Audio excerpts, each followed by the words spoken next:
Hey everybody, thank you so much for coming down to the Canon Roadshow, as I'm calling it, the Rental House Roadshow.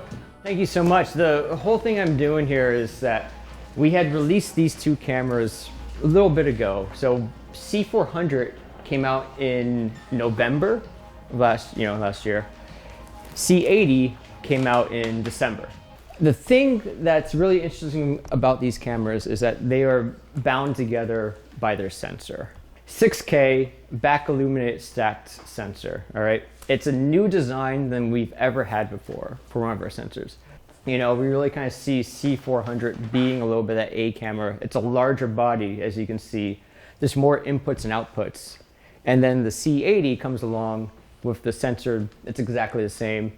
And, you know, a little bit fewer of the inputs and outputs, a little bit, you know, definitely a different body style, but they can act in conjunction with each other very nicely. We have a lot of inputs and outputs on this camera that before you had to use expansion units to get. The 12-pin Hawxhurst for your cinema servo lenses, your broadcast lenses is right in the front.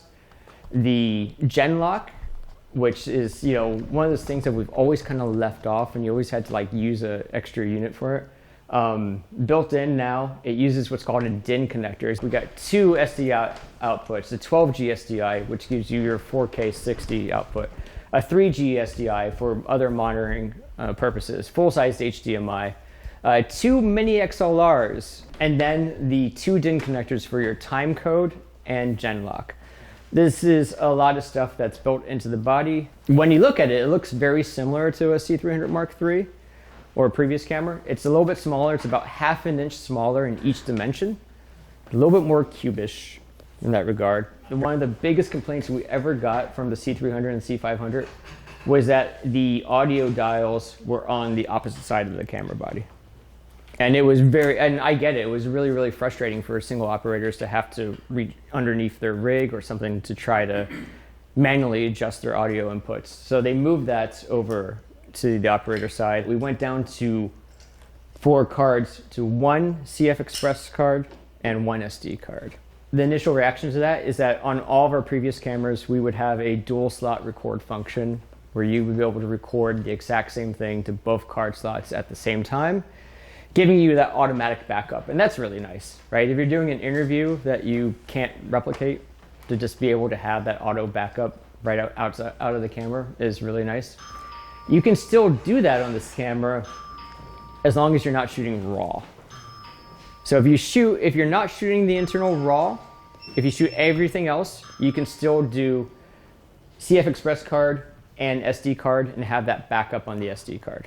The next big thing about this camera that serves as the generational leap over the previous one is the triple base ISO. Triple base ISO, now there's been a dual base ISO thing going on for quite a while. A lot of companies have had dual base ISO, but this is, you know, as far as you can tell, these are the first ones to have triple base ISO.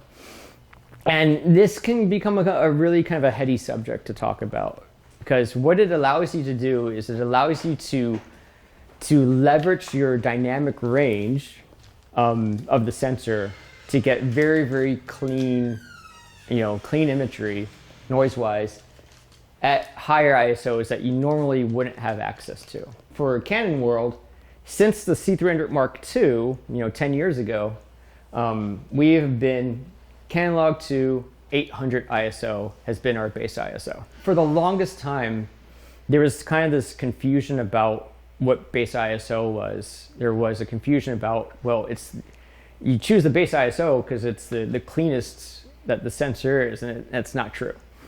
That's true. It's the place where the dynamic range is most balanced between highlights and lowlights. The cleanest the sensor in terms of noise is always going to be the lowest ISO number, all right? But the problem with that is that you're taking away from your dynamic range. You're taking away from that highlight protection that you have. It's a game that we play, right? What triple base ISO allows us to do is it allows us to reset the goalposts a little bit. So now if I'm at 800 ISO, I can go down to 400 ISO, get a cleaner image, and be like, okay, I'm going to lose a stop in my highlights, right? But maybe I'm in a situation where that's okay. Maybe I'm in a situation where I'm controlled enough in my highlights that I'm feeling okay, but I could use a little bit better noise, less noise in my image. But maybe I'm in a situation where I'm like, it's just not, 400's not enough. I don't like, this is not enough light. I need more sensitivity out of the sensor. I need to go higher. I can set the camera to 3200 ISO, right? So that's my next base. My next base in the triple base is, it goes 800 and then 3200. So now I set it to 3200 ISO, all right? And I go, well, now this is too much, right? But this is now where my dynamic range is most balanced again. It's most balanced at 3200 now. I've reset my base. It's like, oh, but I want to get it cleaner. I'd really love to shoot 1600. I can pull down one stop from 3200 to 1600, get the sensitivity of 1600, but at a noise level that's comparable to 400 ISO in basic 100. So you really have to play with it. And it's this game, this like kind of balancing act that we do. But once you figure out how to use it and you test it, you can really, really set yourself up for some, really cool stuff. So let me say the third part of it, 12,800 ISO is the next base. And typically 12,800, once you reach that on a sensor, you start getting, things start to shift a lot. Your color shifts wildly. You start getting like some perceptual resolution changes at that level. Because that's a lot of electricity that's pumping to that sensor. That's a lot of, sensitivity. And so it's, a lot of sensors have trouble once you start reaching that range. But here, we reset that base to 12,800. I can pull down to 6,400 ISO then. And I am going to get a noise level that it's not comparable to 400 at base, but it's more comparable to like a 1600. And again, because I am sacrificing that one stop of dynamic range in the highlights to pull it down into the shadows and clean up that image. It's this crazy dance that you can play with it and really get into it. But people have really, really been liking it. On top of that, the sensor also changed the area of autofocus. So we've had basically dual pixel autofocus in our cameras since the original C300, but it's always been constrained to an 80% area of the sensor. And that was all the way through the C70, C500 Mark II, R5C. Always been that 80%. And then these two are the first cameras that have 100% autofocus coverage for every corner of the sensor. It's a new version of autofocus, dual pixel autofocus 2.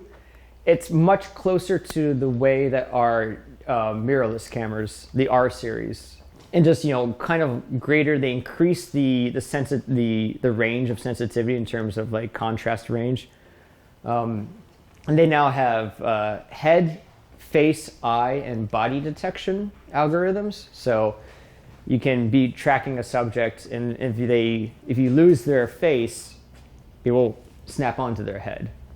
If they lose their head, it will snap onto their body, right? But if it sees their eyes, it's going to try to go for the eyes. Also, it has four-legged animal autofocus as well. I really want to talk about the internal RAW that you can record on these cameras. We call it Canon RAW Light. There's three kind of levels of our Canon RAW Light. There's an HQ, an ST, and an LT. RAW HQ is the super biggest file, the meatiest file you can get, but it's not the one I would recommend because it's a lot of data, and I don't believe that perceptually it has much value over the ST or even the LT versions of the RAW.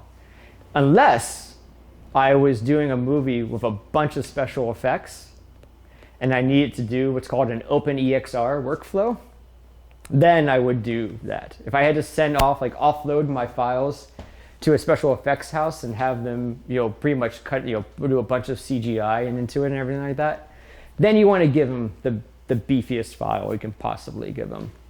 But even, if that's not the case, ST is perfect if I'm just going to like YouTube, or if I'm just doing something that's for, you know, web-based or everything like that.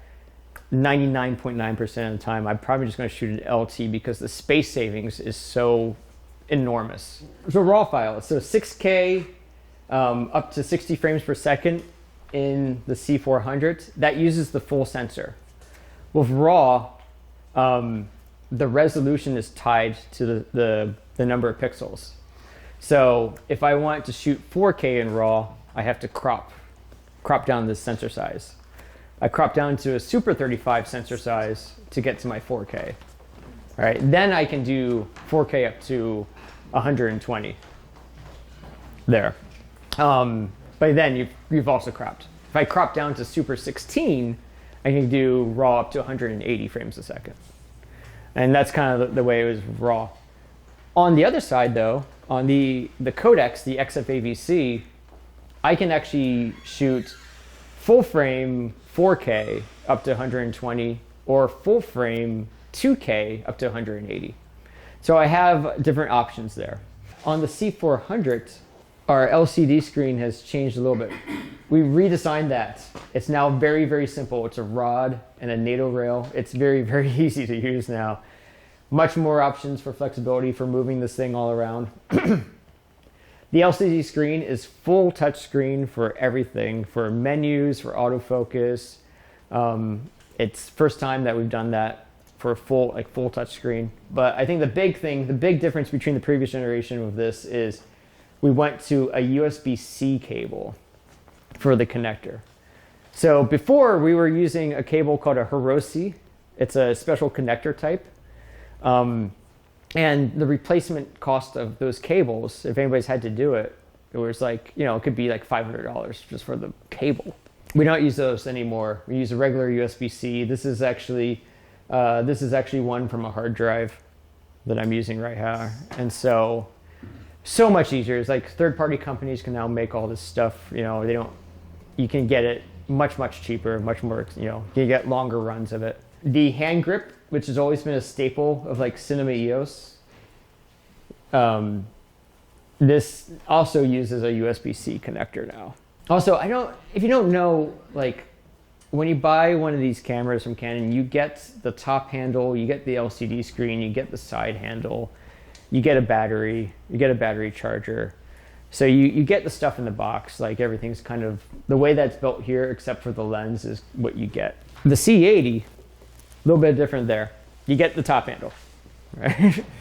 You get the top handle and you get a battery. You don't get this one, but you get the smaller size battery. The predecessor to this camera, the C70, was so popular is because the battery life was crazy on it. This size battery, the extended BPA60 battery, could easily run a C70 for 7 hours, right? Then that's like 7 hours of shooting time. The smaller battery that comes with it is 2.5 to 3 hours of shooting time with it. Very, very impressive battery life out of it. So this version, the C80, actually has the exact same power draw as the C70. So that's also going to replicate there with the battery life. We also added into the C80 the Ethernet port, which you had to use a USB dongle before in the C70 to get to your Ethernet. We put it in here now. Again, I was talking about that XC protocol control, so remote control of the camera through that.